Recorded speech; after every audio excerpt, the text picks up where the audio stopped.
सफलता के पीछे कौन। एक पिता अपने बड़े पदाधिकारी बेटे के केबिन में गया और उसके कंधे पर हाथ रखकर खड़ा हो गया और प्यार से अपने बेटे से पूछा, हमारे गांव का सबसे सफल व्यक्ति कौन है।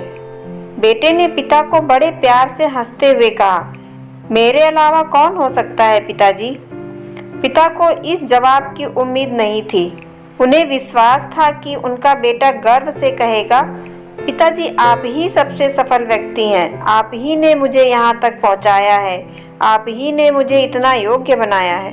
लेकिन उनकी आंखों में आंसू आ गए और वो उस केबिन से बाहर निकलने लगे। उन्होंने एक बार फिर पीछे मुड़कर अपने बेटे से पूछा, एक बार फिर बताओ हमारे गांव का सफल व्यक्ति कौन है।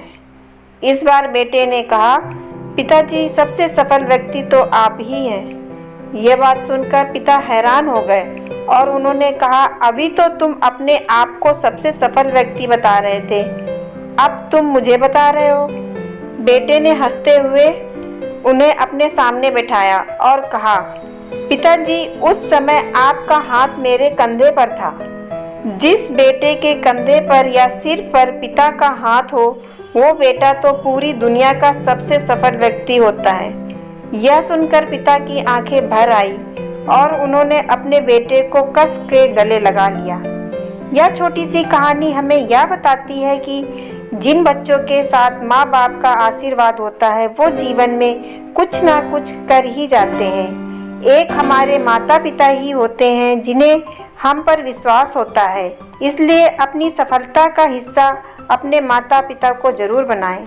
हम जिंदगी में कितने भी बड़े क्यों ना हो जाएं, हमें यह बात कभी नहीं भूलनी चाहिए कि हमारी ज़िंदगी हमारे माता पिता की वजह से ही है। आशा करती हूँ कि यह कहानी आप लोगों को पसंद आई होगी। यह कहानी अगर पसंद आई है तो कमेंट करके हमें ज़रूर बताइए। कहानी पसंद आई है तो लाइक और सब्सक्राइब करना बिल्कुल ना भूलें।